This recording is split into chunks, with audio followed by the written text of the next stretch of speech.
Welcome back, everybody, to This Meeting Should Have Been a Podcast. I'm your co-host, Tom Schin, along with my partner in crime, Tom Horne. And we had a busy couple of weeks, I would say. Tom, what'd you say? Man. Just finding time in the day has been maddening. I'm still having a busy couple of weeks. That combination of kids sports, a lot of work stuff spilling outside of work hours, a lot of kids sports spilling into work hours. It's been a good run. Yeah, it's going nuts. Well, with that, I want to introduce our guest to Christine Miller. She's somebody that I met. Geez, it's got to have been 5 or 6 months ago. I don't even remember exactly how we connected in the first place, but we seem to talk every month now, so it's great. She's the Chief Experience Officer and founder of the Experience Group. And so one of the unique things is she brings this interior design background, going through project management and corporate workplace strategy and change management. And I'm going to let her explain a little bit more about how she does this with her people first philosophy, but it's more than having a great workplace at the office or the welcome kits at home. There's so much more in the experience of what employees go through. So with that, welcome, Christine. Thanks for joining us today. Thank you, Tom. It's so nice to be here. Sadly, my name is not Tom, but I feel very welcome anyway. We're at capacity, so you're good. Really weird. I like how we have one. The screens have us like sandwiching her too, so it's like a full guest experience. She's like right in the middle of this whole thing. Yeah. Very Brady Bunch of you guys. It does have a Brady Bunch feel. Yeah. Someday when we do multiple guests at one time, maybe we'll have a little bit more of that excitement. That would be a really fun segment.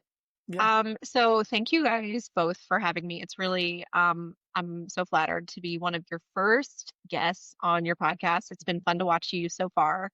There must be a dog somewhere barking or something. But yes, I'm Christine Miller. I am Chief Experience Officer at the Experience Group, and we focus on engagement and productivity in workplaces. So there's the puppy. Oh, he's so cute. Or she, I don't know.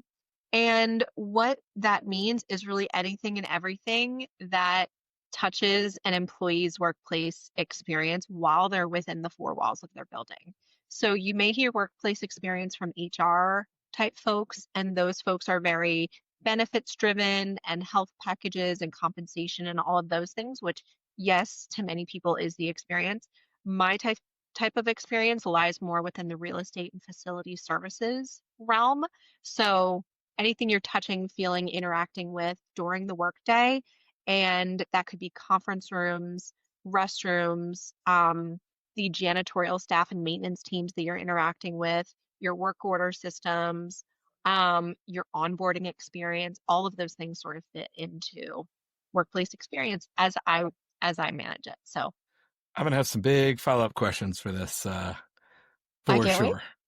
Yeah. Well, there's so much like it's left unsaid or taken for granted. I want to say, just in terms of, you hear a lot of conversations, whether it's at conferences or on networking calls, and people saying, "Oh, the experience is so important," but it ends up being bagels once a month, which is nice if you build something around it. But they don't. I know you and I have had some separate conversations, Christine, where it goes way deeper than just what food's on the counter.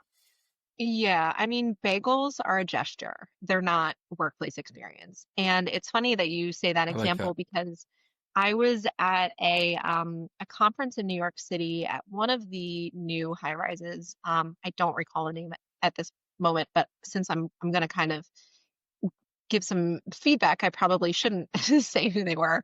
But it was all about elevating the workplace experience of the clients of this property manager that run and operated this building. And it was a beautiful event and really nice. And the speakers and the panelists and the food and the vendors, everybody was great. But, I went into the restroom and there was no soap in the soap pumps. And I'm like, this is really a minor detail, right? But it's those minor details. It's about getting the basics right so that I don't need to go wash my hands in the utilities closet down the hall, or, find some sanitizer. Like, that's just silly to have to worry about when you're just using the restroom and trying to get back to the office. So it's really about making things frictionless and really getting the basics right. Is really the very baseline activity that I try and focus on when I work with a client. Yeah. I know, You're Tom, muted, you probably Horne. run into this too in terms of just that, the what you refer to as the little things, the basics. Yeah. When I think of it from, when related to kind of business development cycles, the small clients were what made it. Yes, you want the whale, right? But those little things are what make or break your long-term success, your reputation, whether it's in business development or walking into a space, even as simple as walking into a retail restroom. Like, but you So see some of I them. have a restroom office story from like 2 weeks ago. See where And we're I feel going like it like already? Let's hear it. oh no, I feel Bathroom. like it like highlights this Background. exact talk track. So I was at a HR company, very big HR company, beautiful corporate office in Denver here. I was there for an event, and they had these kind of gender neutral bathrooms, and it was pick, use whichever bathroom you'd like. And I'm the last guy. I was like, whoa, cool. First time seeing this whole thing. But the signage for it was really confusing. And it was just how they had the signage. And I was like, oh, this is a really cool thing, the gender neutral bathroom. But I couldn't figure out which one I should go to. It sounded like I could go to both, but I was like, one has to be better than the other if I'm like standing up. But the signage kind of took the entire experience away from me. And like, I've That's thought so about that as interesting. much as anything else as my time in that office. It's like that dang sign, like it made me uncomfortable, like trying to figure out which way to go. And I'm the like least caring about that overall topic, like in a good way. So Yeah. I'm not posturing in any way as the bathroom conversation, but that little signage piece affected the entire experience surrounding it. And it takes something really that was supposed to be so elevated and inclusive and equitable, and it turns it into like well, what just happened? Like, it really, it kind of spoils the fun out of the whole thing. So signage, wayfinding, that's huge. And it's really important to kind of go into your user's experience and kind of look at it with fresh eyes, which is why a consultant is a great person to come out and look at your space for the first Right. time, because you're truly um, unbiased, and you can really say, well, this person was not quite as friendly as you would expect. I mean, this is a very elevated business. It's a law office, it's a doctor's office, whatever, and the receptionist is quite rude, to be honest. That is a Right. huge thing that should be addressed immediately. And then, you can walk through each experience individually and sort of see what should be addressed first and foremost as far as getting the basics right. Now, handling the employees is a totally separate ballgame, which is also fun to talk about, but I'll wait until we go there. Yeah, we'll get there for sure. Yeah, I have similar reflections of the genderless bathrooms, and I too found it very novel.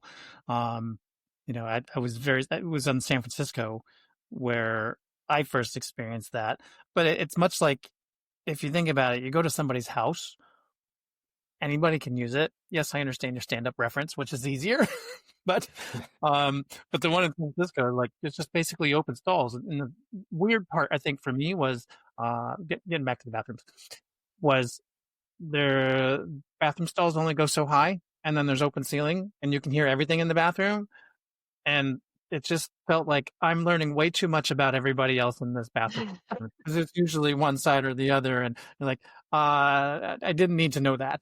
So Well, I mean, that's why I brought it up, right? Like, it's like such a simple thing, but also like it's a very sensitive piece, and you don't really think about that until you run into it. And then you're like, oh, wow, you got to execute at a really high level on all these, to what Christine was saying. Like, it's not just the thought, but it's the execution. It's that last mile, if you will, of a marathon that really determines whether you cross the finish line or not. yeah. Christine, I'm curious.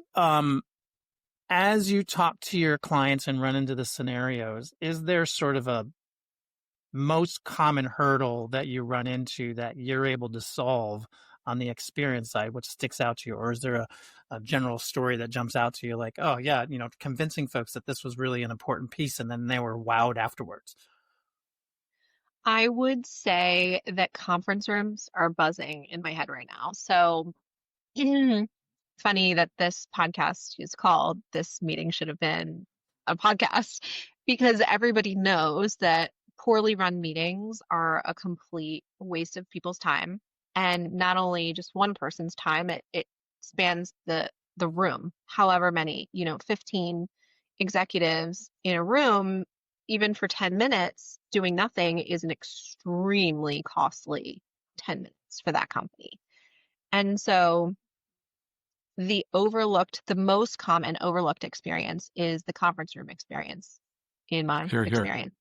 And it's because, you have 30 minutes to get whatever you need to get done. And you come in and hopefully the person prior to you has left the room prior to your meeting starting. But a lot of times in the workspace, that, they'll linger, or, it's the CEO, so you can't knock them out of the room. But it's like, I have a client on the call, so I don't want to leave them hanging either. It's like, so it's the mad dash for the next available conference room, and you're sweating and you're like, how the heck am I supposed to save face to this client when the CEO just made me look like silly?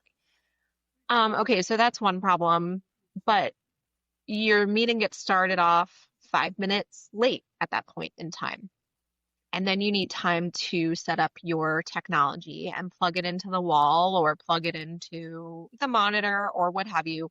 Maybe your battery's running low and you could really use a plug to power your computer, but your cable's somewhere else.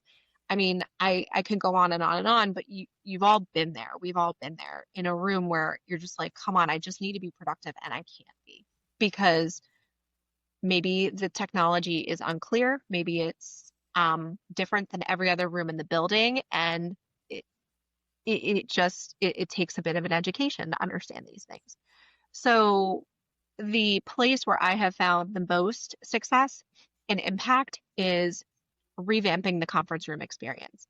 And I did this in a financial institution, global presence, and they have over 5 million square feet and I think over 20,000 employees across the world. Wow. And their mission was to create a consistent experience for their employees across any building, no matter what country you were in. So my first attempt at impacting experience was at a conference room level, which was, let's identify every single room, what is in that room, what is available to us to use. If there's monitors, if there's, voice over IP, whatever, I mean, fill in the blank, like anything was on the table.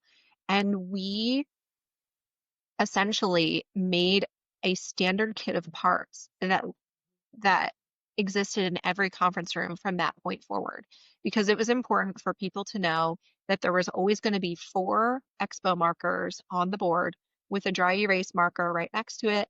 Those markers were going to be tested once a week by the people that were canvassing the floor, so that you were never scrambling for a white erase marker that was, dried out and, you can't get your point across without stumbling and fumbling and all of those things. So it was a really fun project because we were able to add a little bit of hospitality, mids that were branded with the corporate real estate department's logo and all of those things, power cords that, fit into each person's computer across the site so that, if you're ever in a jam, you have it, places to plug in your phone, that sort of thing.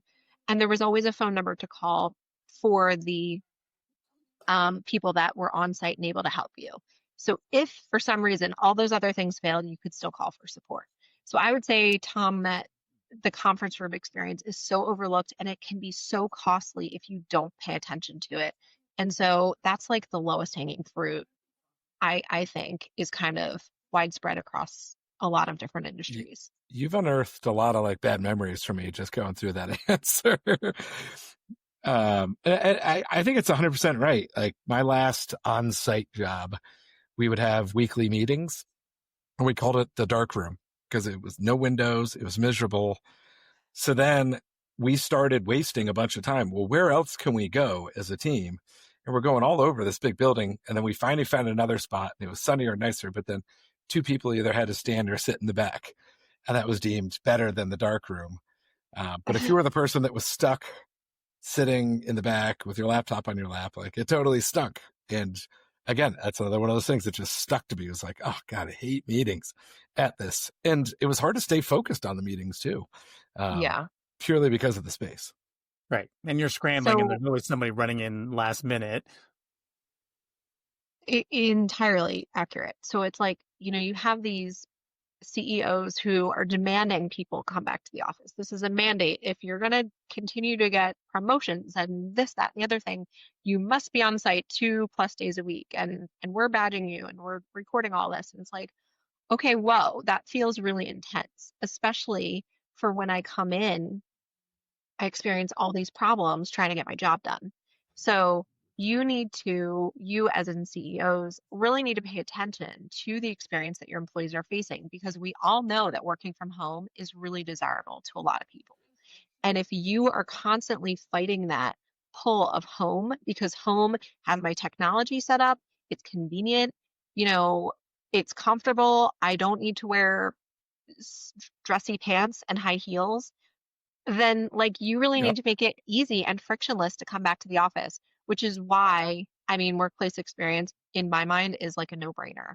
It's like you got to treat your employees well, if you want them to do well and do well for your business. So it's like the very basic line of that.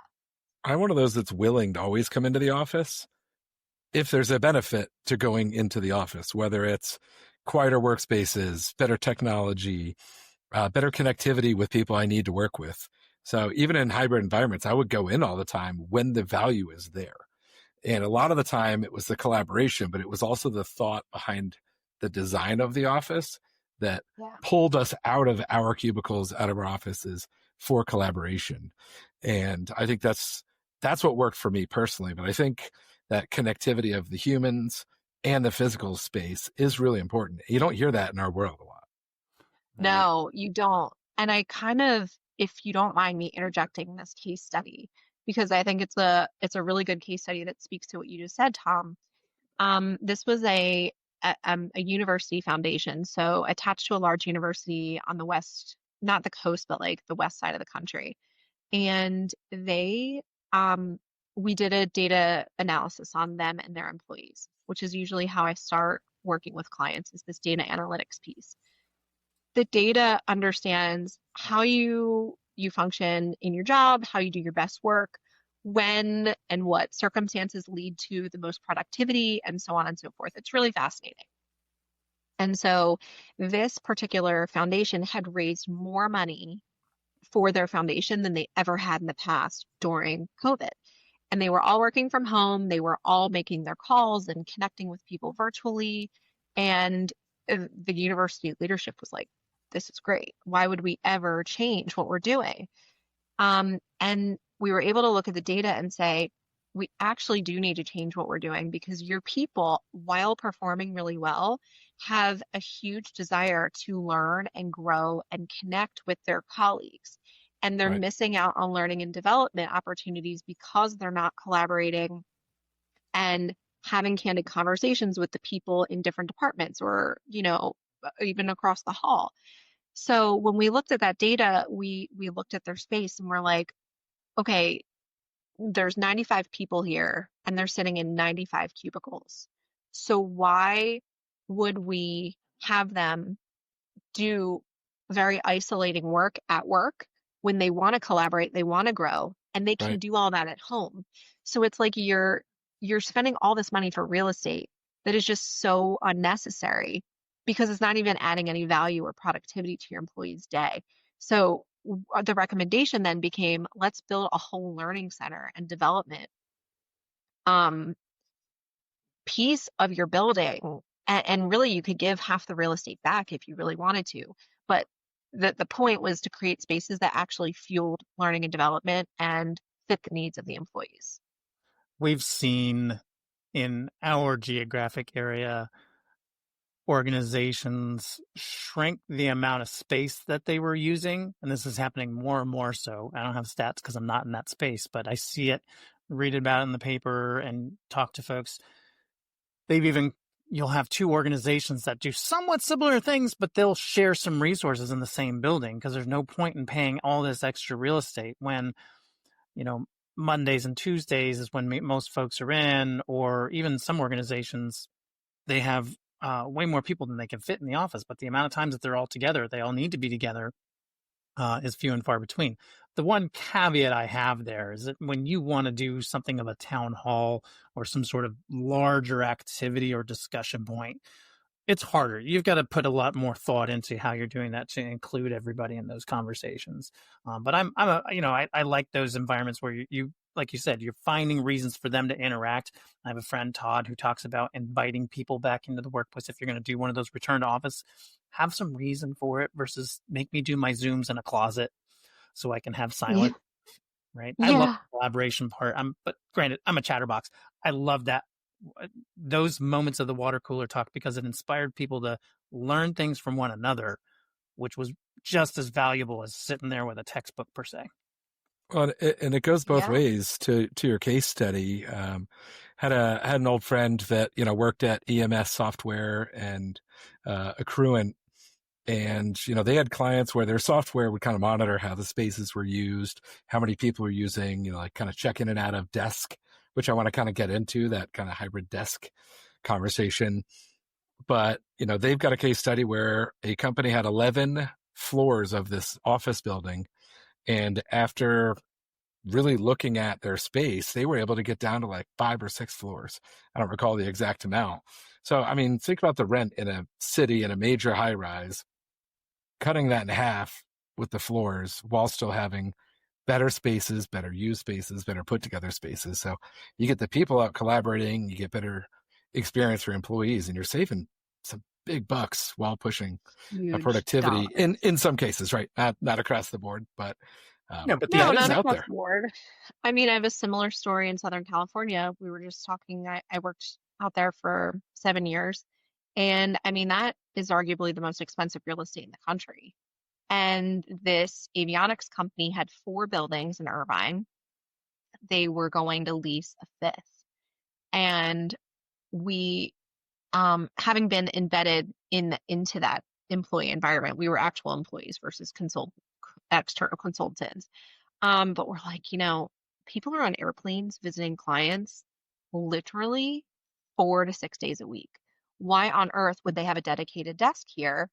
Half the building's empty. The people who are here are working by themselves in these pockets of the building that are uninhabited by anyone else. Let's just consolidate. We were able to save them $2.5 million a year in real estate costs. And the CEO was like loving it. We were able to invest that money into the actual workplace. And now they're operating out of a much smaller real estate footprint and arguably have eliminated, I would say, at least 50% of the silos that existed, because now you have cross collaboration, cross pollination of people, which leads to business continuity. People are retiring. How are you going to train those people if you never talk to them to take over your jobs when you retire? Yep. So it's like this really fascinating thing that I find is kind of all rooted in the use of space and the making it kind of an interesting and productive place to work. Yeah, I even like the places where I had one client, we're going back 10 years, but they had redesigned their entire general, I would say, individual offices and cubicles to more of an open layout, meaning certain people had offices and it wasn't necessarily the higher ups. It was just based on what you needed to do independently. And then there's an open desk. And you just plugged in from one, it was kind of a lunch counter sort of thing. You plugged in on one side, plugged in on the other. It didn't matter what your title was. If you didn't get there by a certain time, it was sort of first come, first serve. But it forced these interactions with people that normally didn't necessarily run into each other, which I think is extremely valuable. And even with some of the clients that I speak with and help now, the amount or the lack thereof of engaged conversation about, hey, what are you working on? It's just gone. Yeah. So, But it's pro and con. I was always in the sales world. I love the open collaboration, but when I was trying to make my sales calls, I had to go to a conference room or a special call room, which wasn't always available.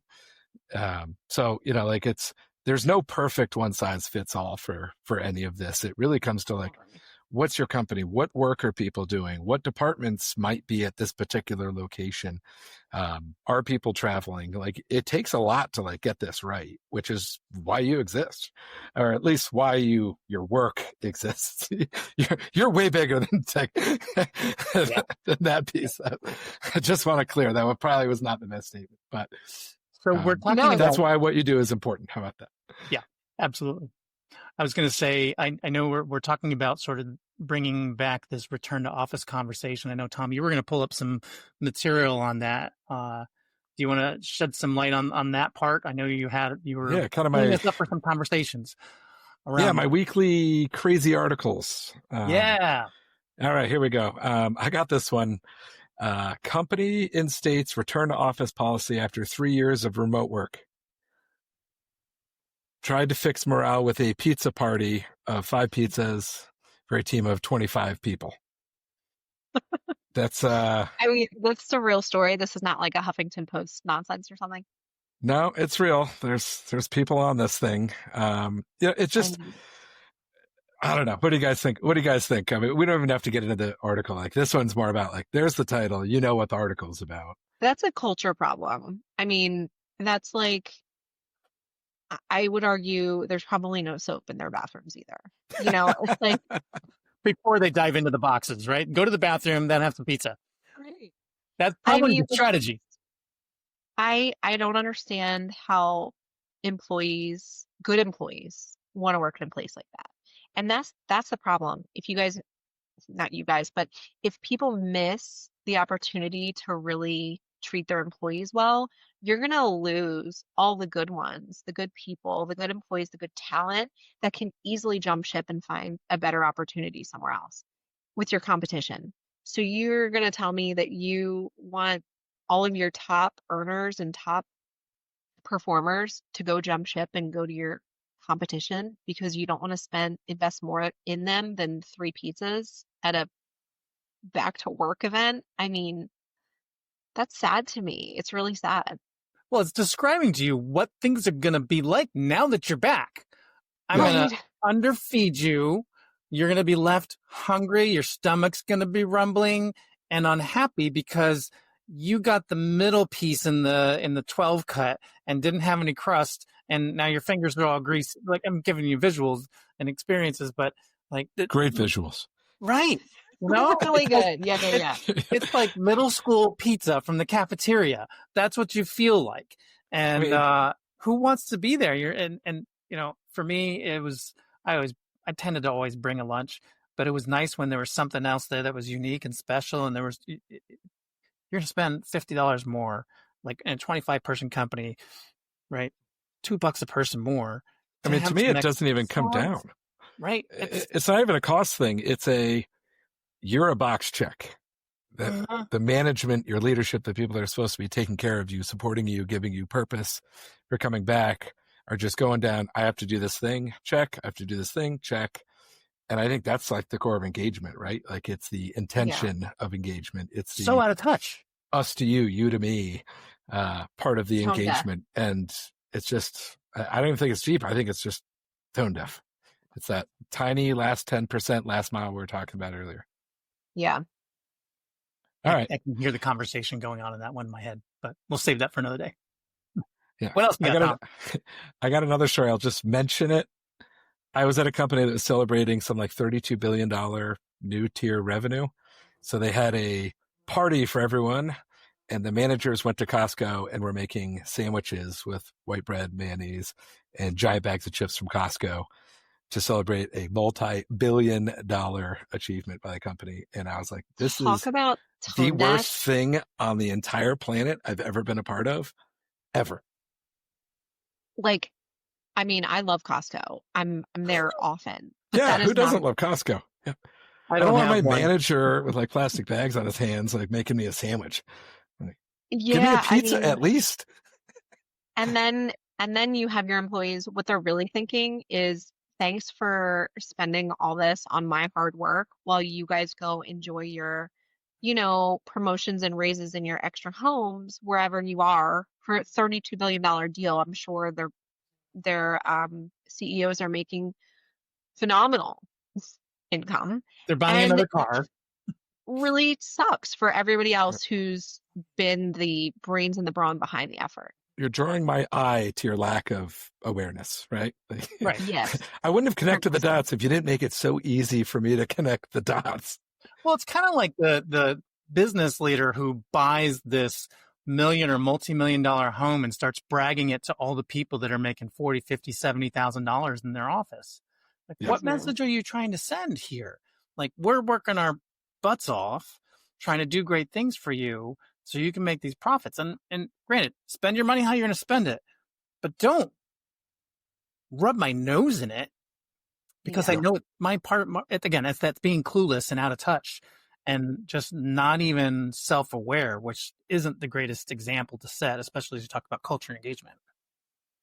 Which is why employee engagement is hard. You can do all the things Christine talked about with the boardroom and the setup and having the supplies and having the right office space and doing nice things for folks, but like it does not take a lot to go sideways. Different companies have different changes in different places. So, we got some fireworks. What's this hard transition? I like it. I hit a button. Oh no! Just thought I was going through like a time warp tunnel or something. I switched screen and I have one of those touchpad mouses on my laptop, and I must have pressed too heavily on something, and so all this digital stuff starts coming through.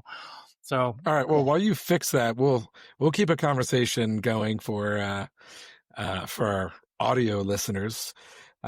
Christine, you mentioned Irvine. I used to work in Irvine. I'm a big OC guy. Whereabouts in Orange County were you, and what part of Irvine?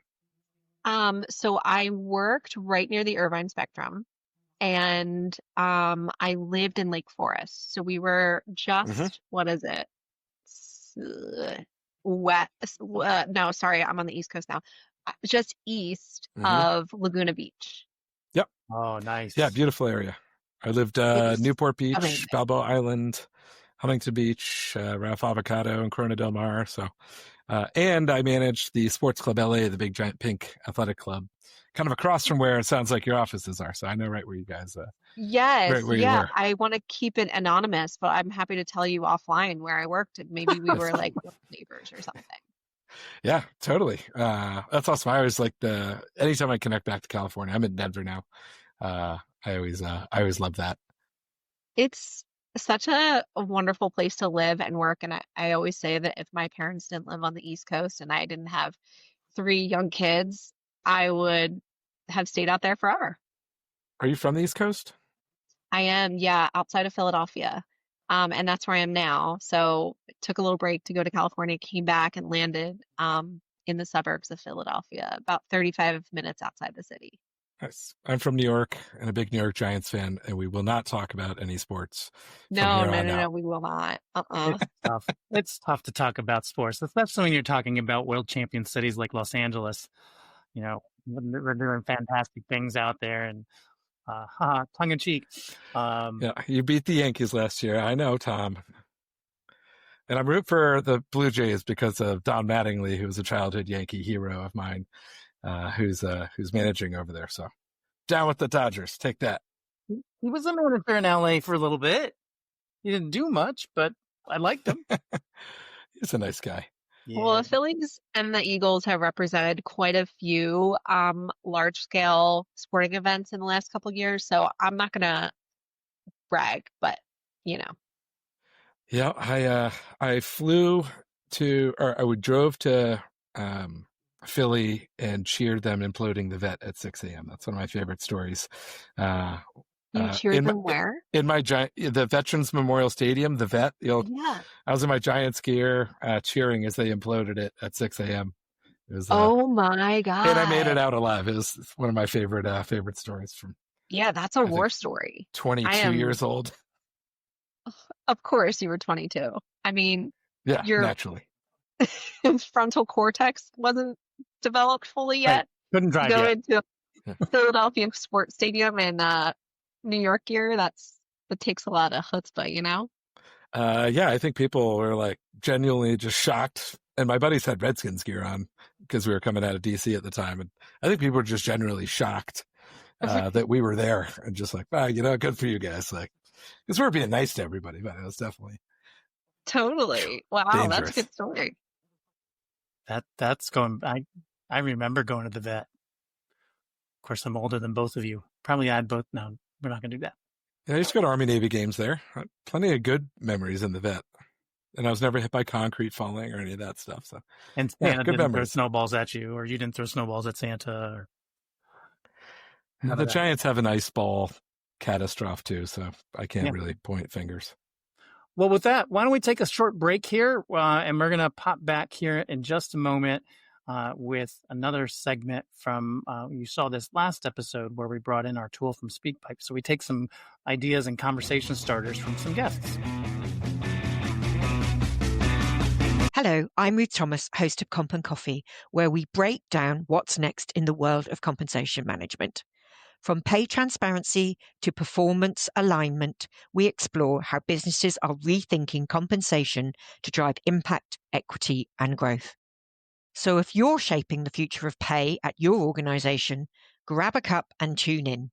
Listen on the Work Defined Podcast Network.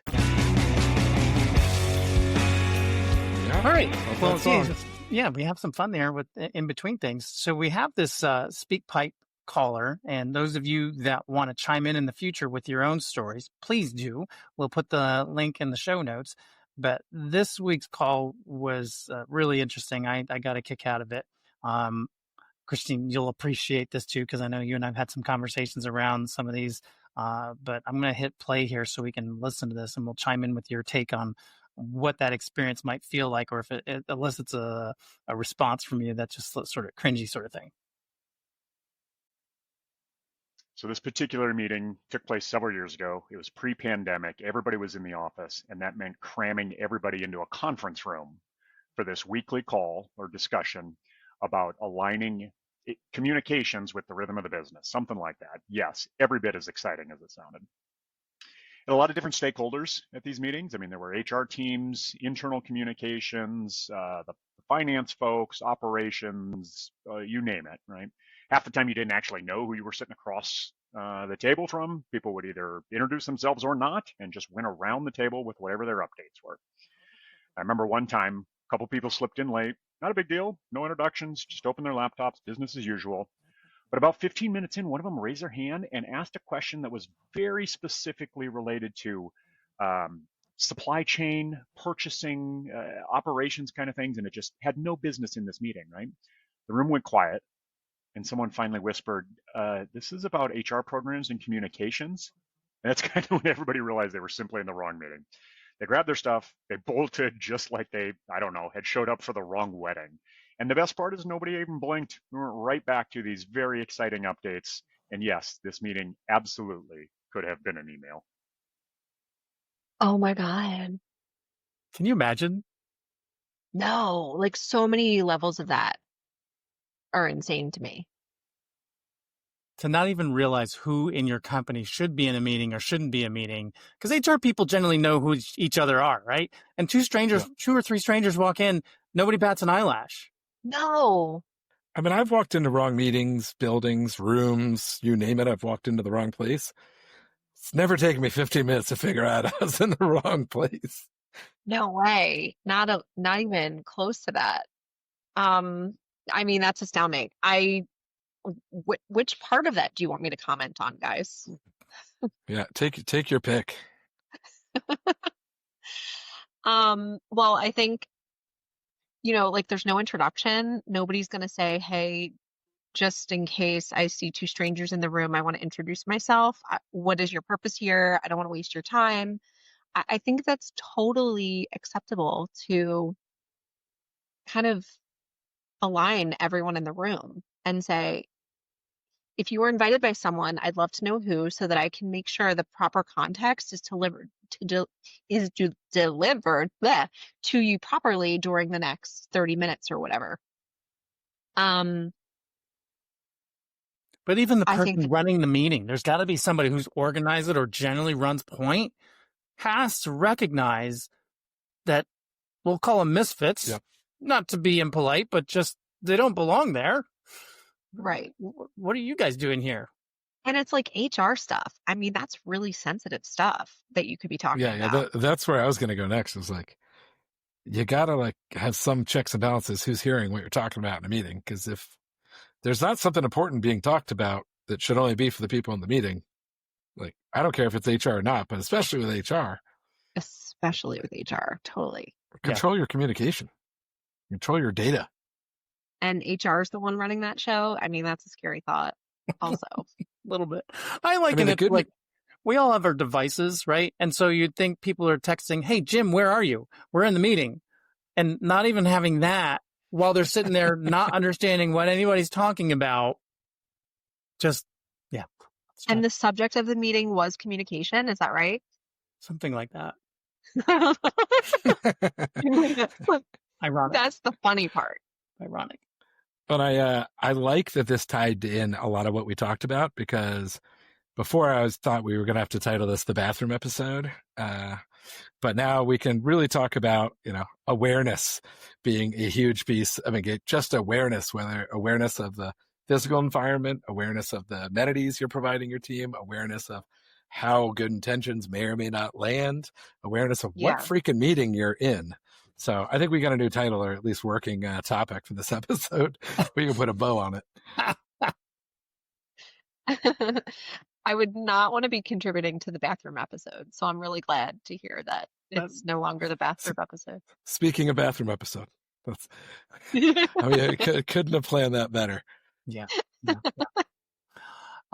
So last but not least, we're trying a couple of other pieces here, and one of the things that in our brainstorming sessions, Tom and I have been talking about this podcast for a long time, and there's a whole list of things that we came up with, but one of them was sort of the spy versus spy thing. So those of you that read the Mad magazine, either the books, there was a spy versus spy book, there was the Mad magazine itself with Alfred E. Newman, there was even a Mad board game that was sort of Monopoly-esque. I had that growing up.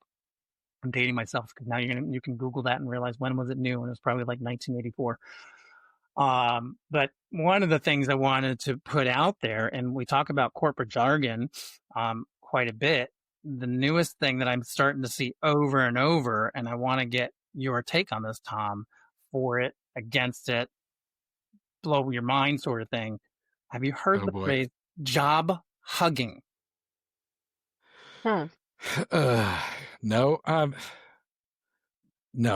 And if I did, I bounced right off, because that's exactly the kind of crap I ignore. What is now named? I'm sure it's something I know, but it's now got a cute new name. What does this mean? Christine, have you heard it? No, I'm Googling it right now. All right. So 75% of workers staying put through 2027, study shows. Right. I guess I have a pretty good idea of what it is now. Go ahead. Yeah. The notion of job hugging, somebody, I don't know who coined it. I found it in some UK-based article, but now I'm starting to see it in other HR periodicals pop up here and there. But they're saying that people are afraid to leave, so they're holding on to their jobs, hugging their jobs, in spite of how much distaste they have for it or the interest of looking at things, because they're not sure what the economy is going to hold and what the market's going to hold, that they're going to be safe in the new job. So the rationale is, instead of being patient and choosing the right job for you, now we have to call it something cute. This is where I want to jump through my microphone. It's called being an employee in 75%. Gallup probably has it at 63%. Like, it's called having a job for most people. Like, it's called keeping your job.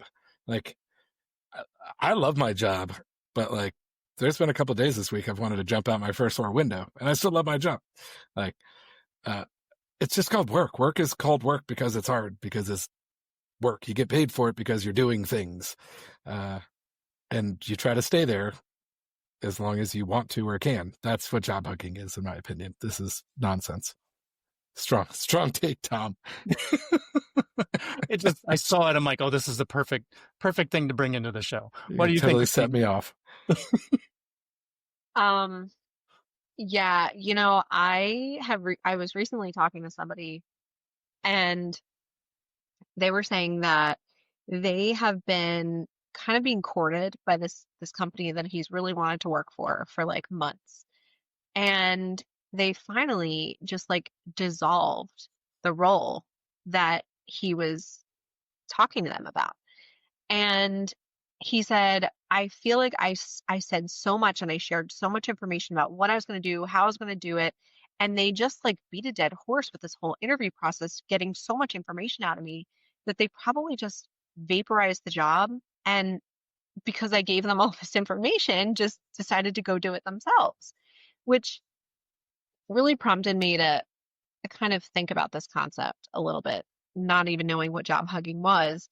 And I think companies are really looking for, instead of their MVP as we know it, like their most valuable player, they're looking for the minimum viable product that they can find. And it's like it's the same culture problem that is impacting how 67% or whatever you said, Tom, of people are dissatisfied with their jobs, but they're staying there because they need job security, they need a paycheck. It's like, if we just fix the culture of these companies and really became mission forward organizations, you would be able to engage your people. They wouldn't hate life so much, and they wouldn't be being devalued out there in the job market, because we just do things a better way. And it's just like, I think our world is so saturated with all these crappy stories because cheaper, faster, whatever is such a crappy culture to be bred in. And that is kind of like the root of all of these problems here that we're talking: the job hugging, the disengagement, the MVP actually being the worst. I least have a visceral reaction to MVP. I'd never used that before. I now have a big hatred for minimum viable product in my current life. So yeah, you're triggering me on an already triggering article. Yeah. I mean, it just feels so common. I can't tell you, I interviewed for a good amount of time for this VP of corporate hospitality job, and everyone in the room in my panel interview was like, this was amazing. Like, you're a great fit. We can't wait to work with you. And then the next day they wanted to give me a personality assessment to like validate. Okay, fine. Are you really you? Right. And then all of a sudden the job vaporized into thin air. And I'm like, this just feels so like mean to do to someone. But it happens all the time. That is one story. Like 10 other people I've talked to had the same thing happen to them. It's really just a cruel environment out there. It's not fun. Yeah. So it's a mission. So hug your jobs, people. Yeah. Find the right place that you belong. Right. And treat people nice. Yeah. I'm not saying settle, but. No. But do your diligence, right? Do your diligence. Not just Glassdoor reviews, but talk to real people. And if it feels funny, it probably is funny. Keep looking. Yep. So, well, with that, Christine, I really want to thank you for joining Tom and I. It's been fantastic hearing some of your stories. And you two have some Laguna Hills kind of catch up at some point to get scheduled. But, we do. Yeah. Thank you guys so much for having me. This is fun. I'm feeling left out, but. That's all right. Well, you're a Dodgers fan, so like you're kind of close to us. Exactly. Up in LA. I'm pseudo Southern California. But thanks everyone for listening in to this meeting. Should have been a podcast. Any closing thoughts, Tom? Absolutely not. I hope to God we run out of corporate jargon to talk about. I want it to go away. I'm going to do my best to find another one for next time. I know you are. All right. Thanks everyone.